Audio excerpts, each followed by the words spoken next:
First and foremost, the family, the Whitted family, we would just like to express our extreme gratitude to not only the Olivet Police Department, but surrounding police departments that are helping with this ongoing investigation. We would also like to express our sincerest gratitude to family, friends, and relatives near and far that have reached out via text message, social media platforms, phone calls, and even if you just thought about us in prayer, or we just appreciate all the love and support that we have received over the past several days since this incident happened. I have the honor and the pleasure to give you some insight onto who my sister was. Chrissy Whitted was a mother of a 29-year-old son who is a husband, who is a father. She is also the mother of a 16-year-old daughter who is an honor roll student, and not just an honor roll student, but an honor roll scholar athlete here in the St. Louis area.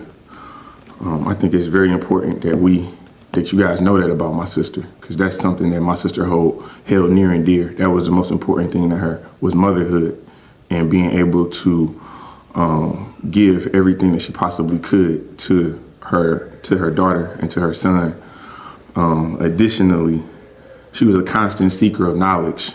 She was someone who was currently obtaining her master's degree in computer science, and at the same time learning Arabic for no other reason, just to be an interesting person, just to have a little bit more on that resume. She was an avid churchgoer. She was very active in her church. She actually led the women's group in her church. She was a dog lover and an owner. She was obsessed with the Pittsburgh Steelers, who ironically is my team's rivalry, the Baltimore Ravens. So we would have been going back and forth in great detail yesterday. She has a even so much of a fan, she has a Pittsburgh Steelers tattoo on her shoulder. And for every year that the Pittsburgh Steelers won the Super Bowl, she colored in one of the stars since she had become a fan. She was a daughter. She was my sister. She was my protector. She was my best friend. She was a grandmother. She was an aunt, a niece, a partner. She was everything to anybody. She meant the world to us. She meant everything. Specifically for me and her have matching tattoos to represent our siblings. We have a 4-leaf clover tattoo with 13 in the middle to represent the 13 years that separate me and her and our relationship, and the 13 years that separate my older brother and our youngest brother's relationship. She's a very family-oriented woman. For my family, the surviving brothers of this situation, I think you need to understand what you've done to my family. My older brother is over a 20-year military vet, newly retired. My younger brother is a former St. Louis police officer. Myself, I work in higher education. I'm a community activist in Omaha, Nebraska. By anybody's standards, we did everything right. My sister did everything right. This act of aggression, this act of recklessness, of thoughtlessness, it took away my family. You ripped my family apart. And I don't know if it was gang related. I don't know if it was roid rage. But what I do know is this family standing up here is never going to be the same. And that was not your choice. That was not her choice. To the St. Louis community, my family has a message. And this is actually a 2-part message. First, I want to address the overall St. Louis community. This could be anybody. This could be anybody that's standing in this room tonight. So when you make it home safe from work or from whatever destination that you do make it home tonight, if you want to honor my sister, just thank whoever you pray to, whoever is that higher power, just thank them for arriving home safe. Because my sister was innocent, an innocent victim. The way she was taken from us could have happened to any one of us. We should not have to thank a higher power to do daily activities. It should, St. Louis, I'm from this community. I was born and raised in St. Louis. But for me, this was one of the reasons that I had to get out the city, is because the random acts of violence, the certain people, certain demographics in our community perpetuating a negative stereotype about this city, wanting to fulfill a negative stereotype to the point that your young leaders are leaving this city and they're not coming back. St. Louis, I don't want St. Louis to be considered a jungle. That's not the stereotype it should be considered. And I think if we allow this type of violence to continue in our city, that is what the stereotype will continue to be. That is what the narrative will continue to paint. That is not what I want St. Louis to be known as. And to the other demographic, to the demographic that I know of, which is the street code, I need to talk to you guys as well. I need you guys to understand that when I was growing up, I can't speak on what St. Louis is now, but when I was growing up in here, and there would be random acts of violence in our community, there was a code that was followed. And that code was women and children be left alone. Innocent lives be left alone. Innocent people that are not of that cloth be left alone. Where is that honor? Where is that code of ethics? Where is that standard? Where is the outrage in the community? This could have been y'all. This could have been your mom. This could have been your sister. This could have been your neighbor. This could have been your teacher. This could have been you. You could be sitting here in front of these cameras instead of me. You could be having to plan a funeral in a pandemic right now. This could be you. And I'm not wanting that for you, but what I'm asking and what I'm begging of not only the general public of the St. Louis community, but also the streets, I'm asking that you have any information to come forward. Like, legit think about what just happened. Think about yesterday. There was another shooting on the highway yesterday. Is this the standard that's going to be allowed in St. Louis?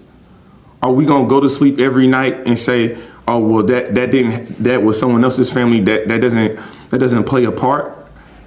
Because now this family has to combine our forces and our resources to make sure that my 16-year-old niece wants for nothing.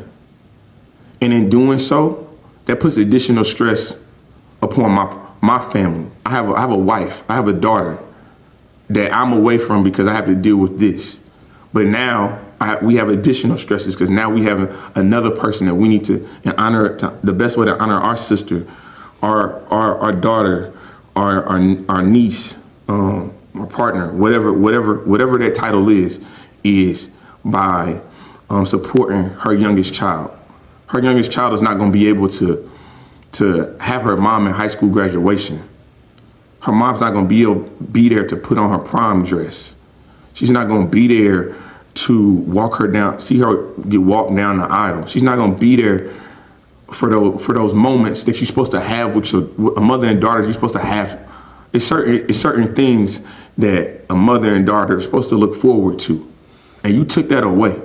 So I don't know who you are. I don't know if you're of this St. Louis community. I don't know if you're not of this St. Louis community. But what I do know is you took something very precious and something that I cannot get back, and something that no one on this platform can get back.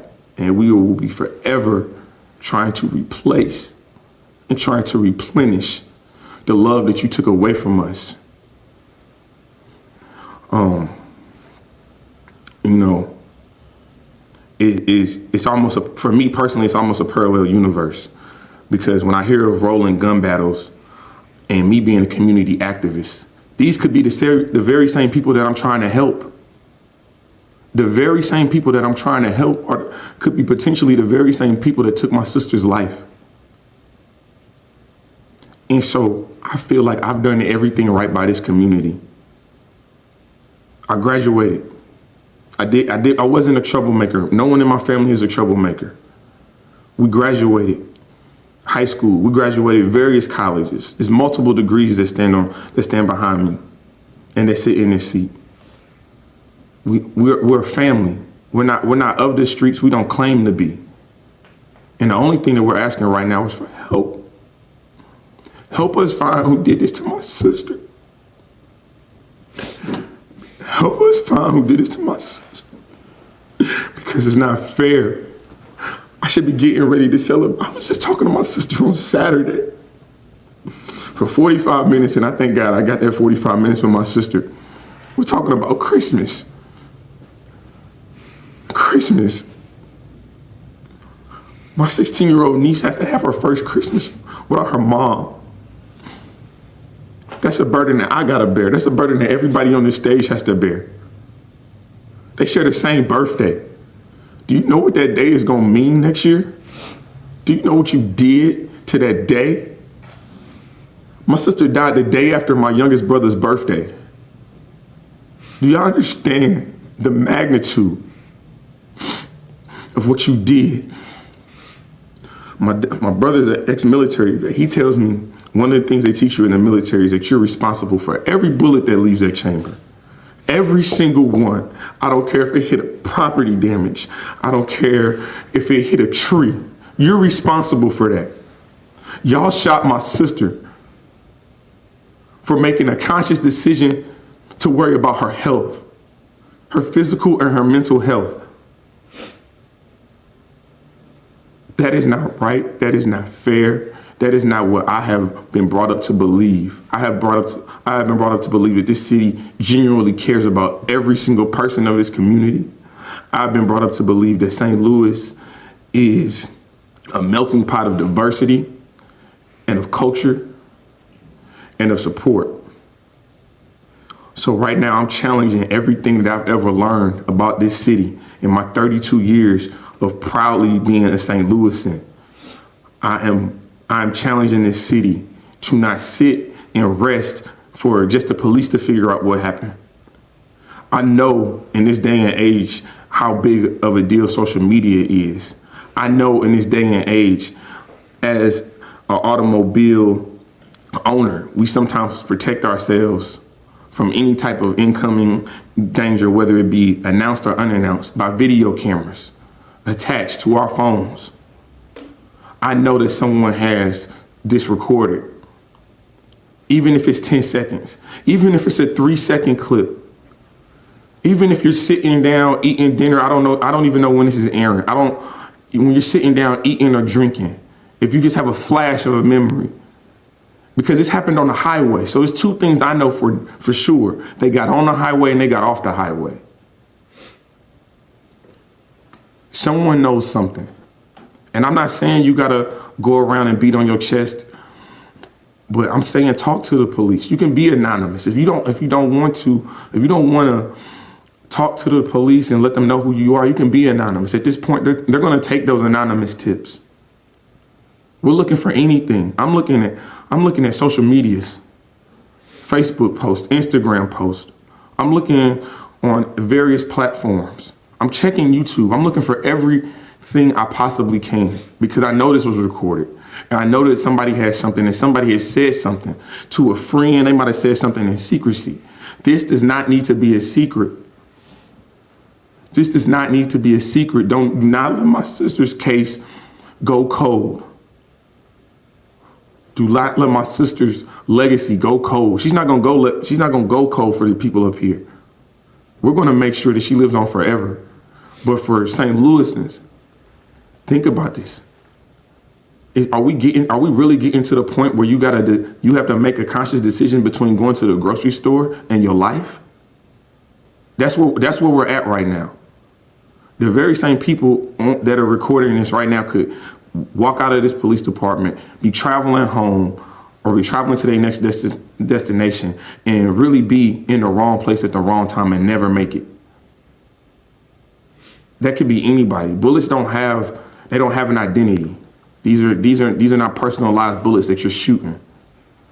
You're shooting innocent victims, people that have morally and by society done everything right to be a prominent member of this community. So, like I said, man, if you know anything, please come forward. To my family that's standing behind me, to my family that has reached out, to whether it be St. Louis, Omaha, Nebraska, Portsmouth, Virginia, or beyond. Like I said, please stay strong. Please know that this is not gonna break us. One thing about my family that I know is that we're all fighters. This isn't gonna break my family, but you definitely did a lot of damage. So, I mean, at this time, I'm willing to take whatever questions that you want to ask. I do ask respectfully that we focus on Chrissy and who she was as a person. Obviously, I'm not a detective, you know what I'm saying? That's what the professionals are there for. And I'm going to lean on them, and I trust in them to do everything that they said they do and beyond to find out what happened to my sister. So again, like I said, at this point in time, I'm all ears for questions. Fred, I'm so sorry about your sister, a very tragic incident. Can you tell us where she was heading on the day this happened? Yes, so she was actually on her way to meet a friend to go for a walk in the park.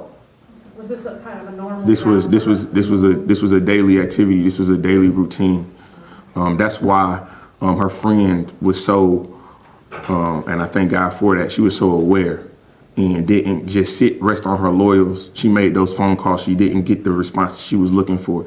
She alerted my family that something was going on immediately. She pinged the phone to find out where actually the last, I guess, location of the phone could be identified. She went to that location. So this is as a random act of violence, a random of that incident is being caught in the wrong place in the wrong time as you can get. And I know personally, I've never been someone who necessarily believed that narrative that, you know, there always has to be some reason that something like this happens. But she's going for a walk. She's going for a walk. There's no difference in going to get groceries. There's no difference in going to pick up your daughter or your son from school or going to a sporting event. There's no difference from going to a church or an event. This was her trying to take care of her mental health as well as her physical health, because she was very big on fitness and very big on staying healthy, and especially amidst the pandemic. That was something that You have been listening to Fred Whitted. He is the younger brother of 46-year-old Kristen Whitted, who was killed on I-170 Monday. He has spoken very passionately and very eloquently about who his sister was, and also just urging whoever may have committed this crime to come forward to bring some justice. Let's listen in some more to Fred Whitted. That's probably the one thing that probably sticks out to me. She was nothing more than someone who just continuously elevated a room, no matter what room she was in. She was someone who always had a smile on her face, someone that was easy to talk to, but also someone who would let you know her opinion. I got a lot of my fire and my passion. That's who I owe a lot of this to. Advocacy, I owe that a lot to my sister. How many siblings in your family? There's 4 of us. So she was one of 4? Yes, ma'am. She was the oldest of the 4 of us. Okay. Since many of you are out of town, how did you find out what happened, and can you walk us back to when you learned about this? I think, like, for me, the siblings have a very close relationship. We try to stay in touch. Like my youngest brother actually lives in Omaha, Nebraska with me. And so I think initially what happened is my mother called me She was the first person to call me, and the phone was actually quite staticky. I couldn't